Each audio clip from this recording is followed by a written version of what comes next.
Aujourd'hui, on va répondre à une question que tout le monde se pose avant de se lancer dans un rachat de crédit. Combien ça coûte vraiment en 2026?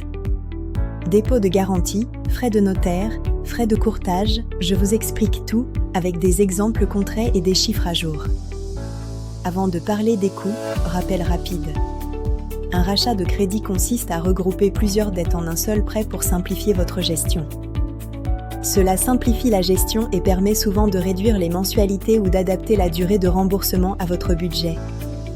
La première catégorie concerne les frais de dossier, facturés par la banque. Ils couvrent l'étude de votre dossier et la mise en place du prêt. En général, ces frais se situent entre 1% et 2% du montant total racheté, avec parfois un plafond fixé selon l'établissement.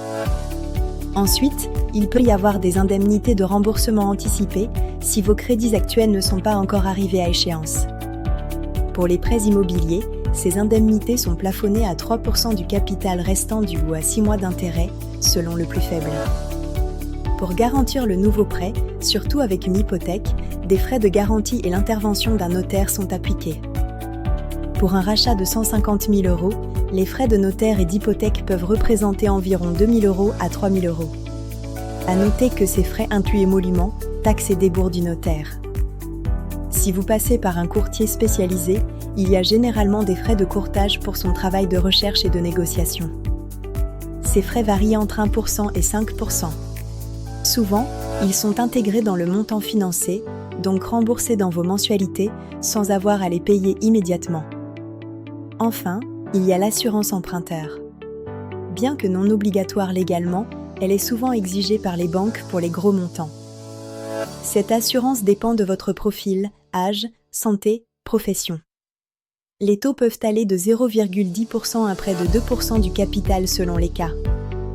Pour visualiser, voici un exemple pour un rachat de 100 000 € en 2026. Le total estimé peut varier de 4 500 € à plus de 14 000 € selon les options. L'important est de comparer toutes les offres, notamment les TAEG. Mon conseil, négociez les frais de dossier avec la banque.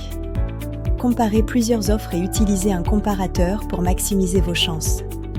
Négociez aussi les indemnités de remboursement anticipé. Choisissez l'assurance la plus adaptée et surtout, surveillez le TAEG, car c'est lui qui donne le coût réel de l'opération. En résumé, un rachat de crédit ne se limite pas aux seuls intérêts. Anticipez frais de dossier, garantie, courtier et assurance. Avec une bonne préparation, une simulation et une comparaison précise, vous ferez le bon choix pour votre situation. À bientôt!